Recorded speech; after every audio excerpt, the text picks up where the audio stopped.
ஒரு செய்தி சொல்லட்டுமா ப்ரோ? எலெக்ஷனுக்கு இன்னும் 3 நாள் தான் இருக்கு.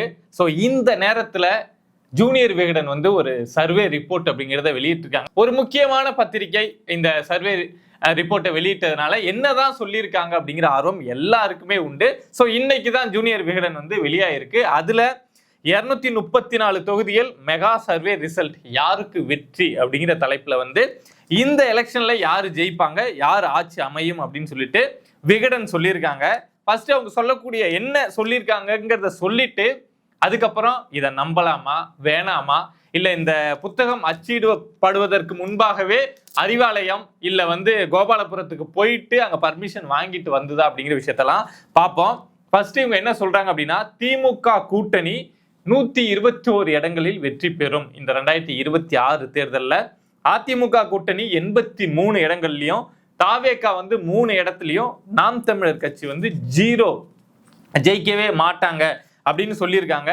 இழுபறியாக இருக்கக்கூடிய தொகுதிகள் அப்படின்னு சொல்லிட்டு 27 தொகுதிகளை ஜூனியர் விகடன் சொல்லியிருக்காங்க. நான் எதுவும் சும்மாலாம் சொல்ல, ஜூனியர் விகடன் சொன்னதுதான். ஏன் இதை காமிக்கிறேன் அப்படின்னா, நாளைக்கு தேர்தல் முடிவுகளுக்கு அப்புறம் நாம இதை எடுத்து காட்டலாம்ல, இதை எடுத்து கேள்வி கேட்கலாம்ல. ஸோ அதுக்காக தான் காமிக்கிறேன். இதுல வந்து அவங்க தனித்தனியாவே சொல்லியிருக்காங்க. திமுக வந்து 97, காங்கிரஸ் 10, தேமுதிக 4, சிபிஎம் 4, விசிக 3, சிபிஐ 2, மதிமுக 1 அப்படின்னு சொல்லிட்டு மொத்தமா 121.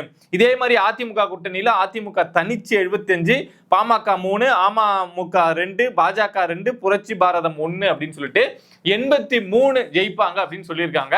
ஸோ ஓவராலா பாக்குறோம் அப்படின்னா திமுக திரும்ப ரூலிங் கவர்மெண்டா வர போறாங்க, 2வது முறையா ஆட்சியை பிடிச்சி சாதனை படைக்க போறாங்க அப்படிங்கிறத சொல்லாம சொல்லியிருக்காங்க. இவங்க இந்த ரிப்போர்ட்டை நாங்க எப்படி சொல்றோம் அப்படின்னா, மொத்தம் 539 தன்னார்வலர்கள், அவங்க அது இல்லாம ஸ்டூடெண்ட்ஸ், அது இல்லாம ஒரு 54 ரிப்போர்ட்டர்ஸை வச்சு தமிழ்நாடு முழுக்க இருக்கக்கூடிய 234 தொகுதிகள்லயும் 93,600 வாக்காளர்கள் கிட்ட நாங்க சர்வே அப்படிங்கிறத எடுத்தோம். அந்த அடிப்படையில தான் சொல்றோம் திரும்ப 2026ல திமுக ஆட்சிக்கு வரும் அப்படின்னு சொல்லியிருக்காங்க.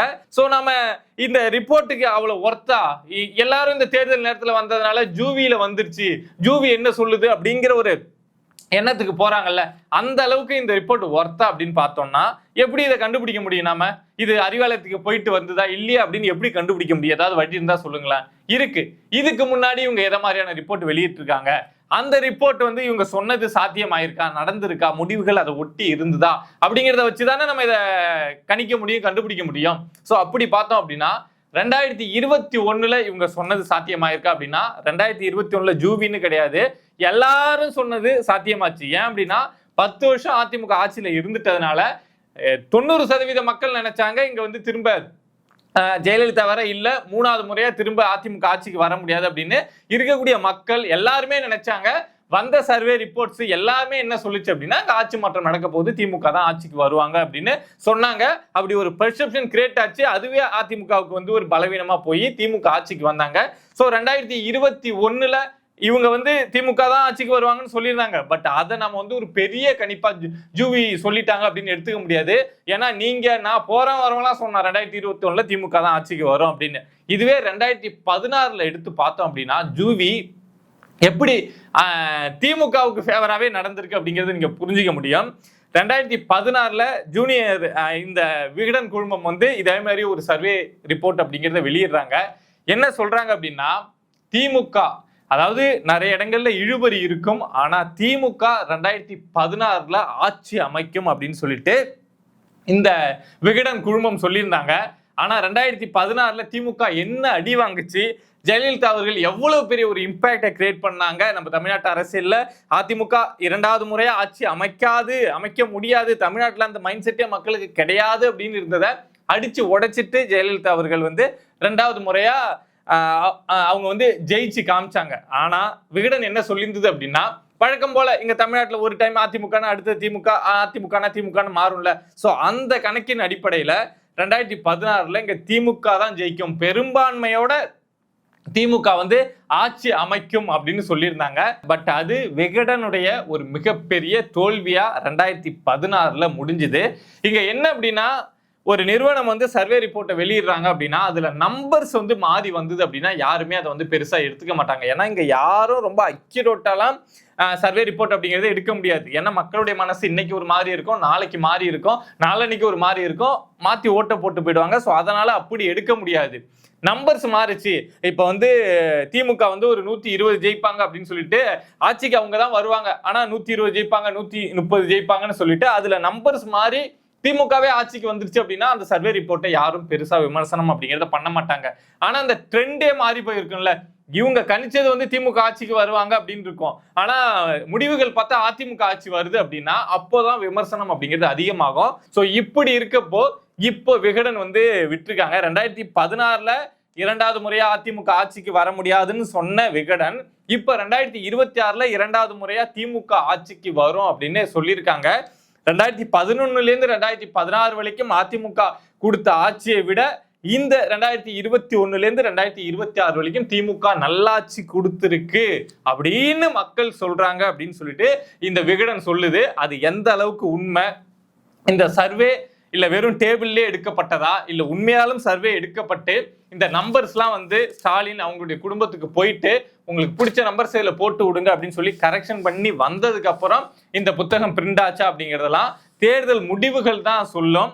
ஒருவேளை இந்த முறையும் விகடன் வந்து அந்த ட்ரெண்ட் என்னன்னே கண்டுபிடிக்காம விட்டாங்க, 2016ல மாத்தி வந்ததுல அதே மாதிரி இந்த முறையும் மாத்தி வந்துருச்சு அப்படின்னா அதுக்கப்புறம் இந்த விகடன் வந்து சர்வே எடுத்திருக்காங்க, அவங்களுடைய சர்வே என்ன தேர்தல் நேரத்துல வெளியிடுவாங்க, முக்கியமா இருக்குமா அப்படின்னு பாக்குற அந்த ஆர்வம் அப்படிங்கிறது குறைஞ்சு போயிடும்.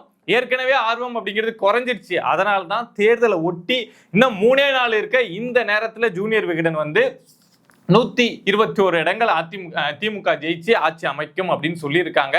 இது இந்த தேர்தலை ஒட்டி இத மாதிரி நேரத்துல உருறது அப்படிங்கிறது, ஏன்னா அந்த 2 நாள் 3 நாள்ல தான் மக்களுடைய மைண்ட்ல போய் பதிய வைக்கணும், இவங்க தான் ஜெயிக்கிற கட்சிக்கு தான் ஓட்டு போடணும் அப்படிங்கிற விஷயத்த. சோ அதுக்கான ஒரு முயற்சியா இது நடந்திருக்கோ, இங்க திமுக ஆட்சிக்கு வருவதற்கு வாய்ப்பே கிடையாதுன்னு இருக்கக்கூடிய எல்லா சர்வேவும் சொல்றப்போ திமுக தான் ஆட்சிக்கு வரும் அப்படின்னு சொல்லிட்டு நம்பர்ஸை வந்து அப்படியே இந்த க்ளோஸ் கால்ல இருக்கு 121 தான் ஜெயிப்பாங்க அப்படின்னு, ஏன்னா நிறைய சொன்னா நம்ப மாட்டாங்கன்னு இப்படி சொல்றது வந்து ஏதோ திட்டமிட்டு சொல்லப்பட்டிருக்கோம் அப்படின்னு நினைக்கிறேன். பட் நாம இந்த புத்தகத்தை காணாச்சிட போறது கிடையாது, பத்திரமா வச்சிருப்போம். ஸோ தேர்தல் முடிவுகள் வந்ததுக்கு அப்புறம் இதே முடிவுல எத்தனை சீட்டு சொல்லியிருக்காங்க அப்படிங்கிறத எடுத்து வச்சு பேசதான் போறோம். அப்போ விகடன் வந்து என்னென்ன பண்ணாங்க, சர்வே ரிப்போர்ட் எடுத்தாங்களா இல்ல யாராவது கொடுக்க வேண்டியதை கொடுத்து இதை மாதிரி போட சொன்னாங்களா அப்படிங்கிற விஷயம் புரிஞ்சிடும். அதை பொறுத்திருந்து பார்ப்போம். அதே மாதிரி ஸ்பைடர்மேன் குரூப் அப்படின்னு ஒரு குரூப் இருக்குங்க, தமிழ்நாடு முழுக்க இயங்கிட்டு இருக்கு, பத்திரிகையாளர்கள் எல்லாருமே இருக்காங்க. ஸோ அவங்க ஒரு சர்வே ரிப்போர்ட் அப்படிங்கிறத வெளியிட்டிருக்காங்க. ஏற்கனவே நான் சொல்லியிருக்கேன் நிறைய சர்வே ரிப்போர்ட்ஸ் அப்படிங்கிறது இப்போ ரீசெண்ட் டைம்ஸ்ல வெளியாயிட்டே இருக்கு அப்படின்னு.